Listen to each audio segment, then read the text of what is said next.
कोई भी एक न्यूमेरिकल वैल्यू में आपसे एग्जाम में पूछ सकता है कि इसमें कितना सिग्निफिकेंट फिगर्स है, 1 है, 2 है, 3 है, 4 है, उसका कुछ रूल्स होता है जो अभी आप लोगों को हम बताएंगे, और वो रूल को लगा करके हम लोग कैलकुलेट करेंगे कि उस न्यूमेरिकल वैल्यू में सिग्निफिकेंट फिगर्स कितना है।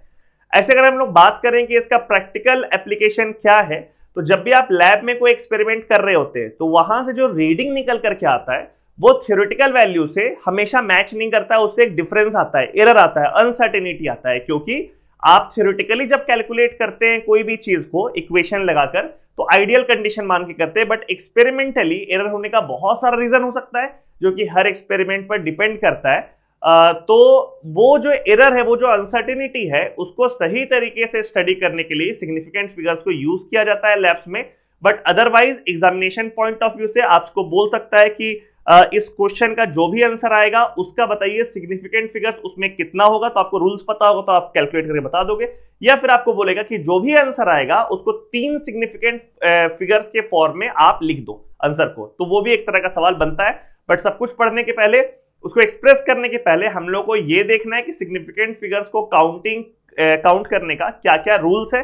बहुत बेसिक सा 3-4 रूल है, इसको देखते हैं हम लोग। पहला पॉइंट है ऑल नॉन जीरो डिजिट्स, यानी कि 1 2 3 4 5 6 7 8 9 ये जितना भी वैल्यूज है सब का सब सिग्निफिकेंट है। नॉन जीरो वाला जितना भी रहेगा वो सब सिग्निफिकेंट रहेगा, उसमें से कोई भी कभी ऐसा नहीं काउंटिंग में उसको इंक्लूड नहीं करेंगे हम लोग, ठीक है। ये पहला चीज है। फिर आगे आते हैं कि जीरोस का बात करते हैं। नॉन जीरो का तो फंडा क्लियर हो गया पहले ही पॉइंट पे, ठीक है, कि सारा नॉन जीरो डिजिट्स जो है वो सिग्निफिकेंट है, उसको हम लोग काउंट करेंगे। सेकेंड पॉइंट है zeros preceding the first non zero digit are not significant, यानी कि पहला जो नॉन जीरो डिजिट है उसके पहले जितना भी जीरोस है उसमें से कोई भी सिग्निफिकेंट नहीं है। कुछ एग्जांपल से आप लोगों को समझाते हैं 1-2 पॉइंट। जैसे पहला वाला है 373, तो कह रहा है all non zero digits are significant, तो इसमें 3 नॉन जीरो है तो उसमें सिग्निफिकेंट फिगर्स हो गया इसमें 3। 373 में सिग्निफिकेंट फिगर्स कितना है 3, ठीक है। सेकेंड वाला देखो 28.6, इसमें भी कोई जीरो तो है नहीं, तो कोई लफड़ा नहीं है इसमें। Total number of non zero कितना है 3, तो इसमें भी सिग्निफिकेंट फिगर्स कितना हो गया 3, ठीक है। अब तीसरा वाला देखिए, तीसरे वाले में कह रहा है, ये सेकेंड पॉइंट को यूज करेंगे कि पहला नॉन जीरो के पहले जितना भी जीरो आ रहा है उसको हम लोग काउंट नहीं करेंगे। देखिए ये पहला नॉन जीरो है तो इसके पहले कौन आया 0, तो उस जीरो को हम लोग काउंट नहीं करने वाले हैं सिग्निफिकेंट फिगर्स में। तो इस केस में कुल मिलाकर के सिग्निफिकेंट फिगर्स हो जाएगा सिर्फ 2, 3 और 2, क्योंकि 0 preceding the first non zero तो उसको काउंट नहीं करेंगे।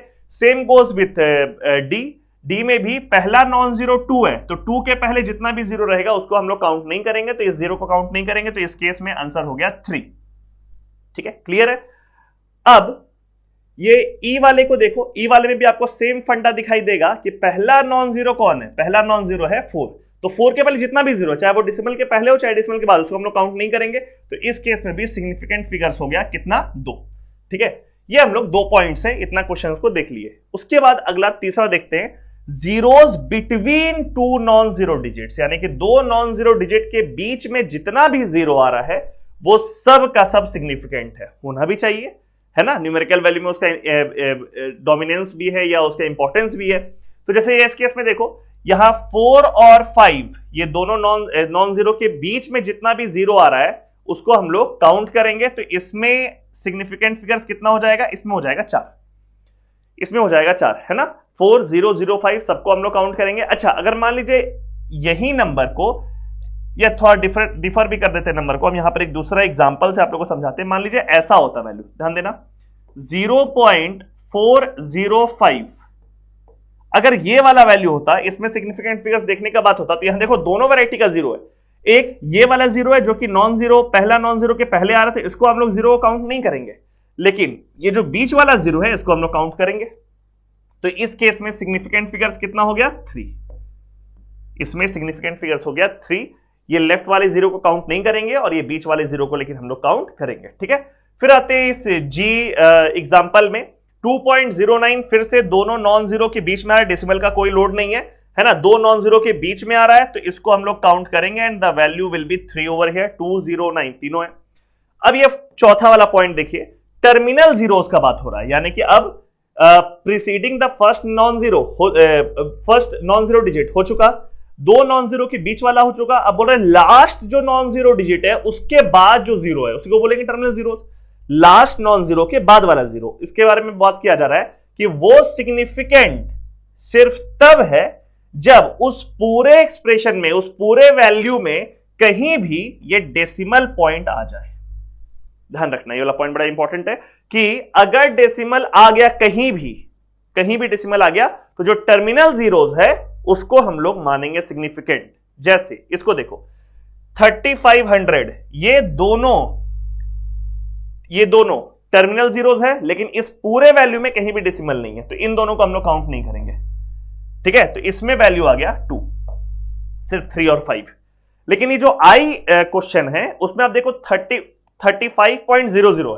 अब डेसिमल आ गया है, अगर डेसिमल आ गया है तो जो लास्ट का जीरोज है उसको हम लोग इंक्लूड करेंगे सिग्निफिकेंट फिगर्स में, तो इसका आंसर हो जाएगा 4। ठीक है, तो ये वाला पॉइंट भी इंपॉर्टेंट है। ये 4 पॉइंट से आप लोग सारा सिग्निफिकेंट फिगर्स को कैलकुलेट कर लेंगे। यहां पर आप देखिए एक वैल्यू है 500 और उसको हम एक्सप्रेस किए हैं अलग अलग तरीके से। यहां आपको 6-7 तरीका दिख रहा है, सबका नेट वैल्यू 500 है। ठीक है, अब हम दिखाएंगे कि सब में सिग्निफिकेंट फिगर्स कितना कितना दिख रहा है। जैसे कि जो रूल हम लोग पढ़े उसके अनुसार इसमें सिग्निफिकेंट फिगर्स सिर्फ है 1। सबको दिख गया, बिकॉज 5 को इंक्लूड करेंगे और कहीं भी डेसिमल नहीं दिख रहा है तो ये दो टर्मिनल जीरोस है, इसको हम लोग काउंट नहीं करेंगे। ठीक है, तो इसमें हो गया 1। अब इसका हम लोग बात करें तो इसमें कुछ सिग्निफिकेंट नहीं होता, 10⁻1 में कोई सिग्निफिकेंट नहीं है। ठीक है, इसमें हम लोग इसको इंक्लूड नहीं करते, हम लोग इसको लेते हैं 50.0। ठीक है, तो 50.0 में अब मेरे को यहां डेसिमल दिख गया। अब डेसिमल दिखने का मतलब है कि सारा जीरोस जो है वो टर्मिनल वाला वो सबको इंक्लूड करेंगे, तो इसमें वैल्यू कितना हो गया, इसमें वैल्यू हो गया 3, है ना। तो अगर आपको बोला जाए कि ये जो 500 वैल्यू है, अगर मान लो किसी क्वेश्चन का आंसर आता है 500 और आपको बोला जाए इसको 3 सिग्निफिकेंट फिगर्स वाले फॉर्म में लास्टली आप लिख दो, तो आप 500 नहीं छोड़ सकते। 500 में सिग्निफिकेंट फिगर्स कितना है, 1।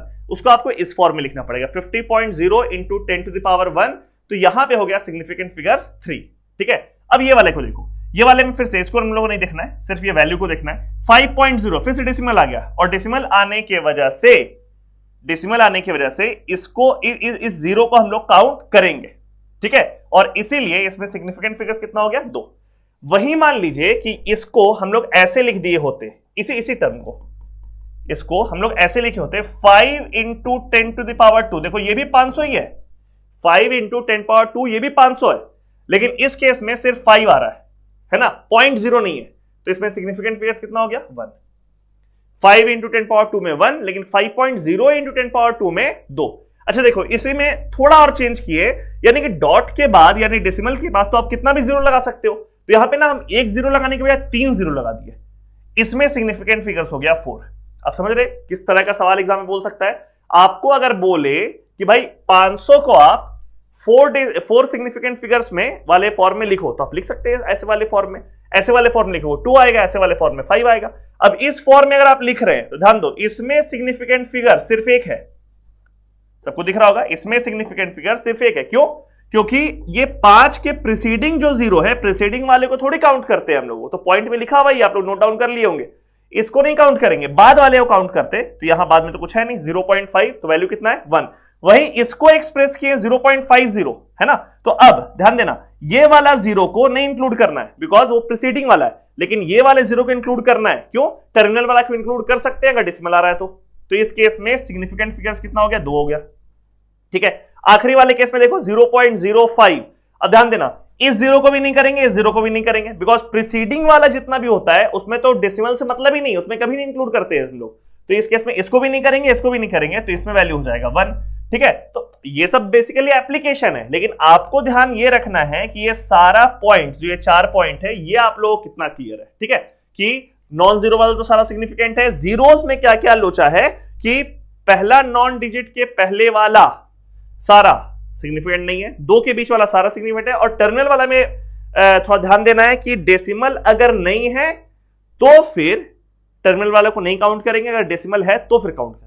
अब हम लोग बात करते हैं कि सिग्निफिकेंट फिगर्स के रिस्पेक्ट में एडिशन, सब्सट्रैक्शन, मल्टीप्लिकेशन और डिवीजन का क्या रूल होता है। ठीक है, तो सबसे पहले एडिशन और सब्सट्रैक्शन दोनों में सेम रूल है, और वो रूल कुछ ऐसा है कि जो भी न्यूमेरिकल वैल्यू को आप ऐड या सब्ट्रैक्ट कर रहे हो, जैसे मान लीजिए कि यहाँ पे ये एक न्यूमेरिकल वैल्यू है, दूसरा न्यूमेरिकल वैल्यू है, तीसरा न्यूमेरिकल वैल्यू है, इसको आप ऐड कर रहे हैं तो बेसिकली बेसिक एडिशन है जो करके आप लोग यहाँ पे ये वैल्यू निकल के आया 32.322 इन तीनों को ऐड करके। ठीक है, अब आप इन तीनों वैल्यूज में देखो कि डेसिमल प्लेस के राइट साइड कितना कितना डिजिट है। जैसे इसमें डेसिमल प्लेस के राइट साइड 2 डिजिट है, इसमें डेसिमल प्लेस के राइट साइड में 1 डिजिट है और इसमें डेसिमल प्लेस के राइट साइड में 3 डिजिट है। ठीक है, तो अब आप ये देखो कि इन तीनों में डेसिमल प्लेस के राइट साइड में सबसे कम डिजिट किसमें है, तो सबसे कम डिजिट इसमें है और वो है सिर्फ 1 डिजिट डेसिमल के राइट साइड में। तो जिसमें सबसे कम रहेगा उसके अकॉर्डिंग आप आंसर को भी एक्सप्रेस करेंगे। जैसे इसमें डेसिमल के राइट साइड में 2 है, इसमें 1 है, इसमें 3 है। ठीक है, तो आप किसी को देखोगे, अब इसको देखोगे, इसमें डेसिमल के राइट साइड में कितना डिजिट है, सिर्फ 1। तो इसलिए आंसर में भी डेसिमल के राइट साइड में कितना डिजिट रहेगा, सिर्फ 1।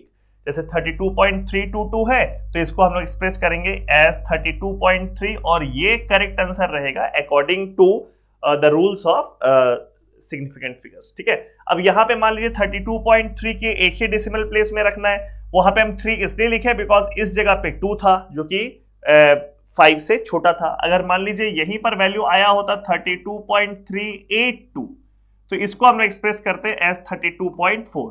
ठीक है, ये जानकारी आप लोगों को पहले से होगा कि इस तरीके से हम लोग एक डेसिमल प्लेस में इसको एक्सप्रेस करते हैं। तो एडिशन और सब्ट्रैक्शन में बेसिकली सिग्निफिकेंट फिगर्स का काम नहीं है आंसर को एक्सप्रेस करने में, बल्कि काम किसका है कि डेसिमल प्लेस में कितना डिजिट है और जिसमें सबसे कम रहेगा आंसर को आप उसी फॉर्म में एक्सप्रेस करेंगे। ठीक है, जबकि अगर हम लोग बात करें मल्टीप्लिकेशन या डिवीजन का तो इसमें सिग्निफिकेंट फिगर्स का काम है, इसमें डेसिमल वाला काम नहीं है।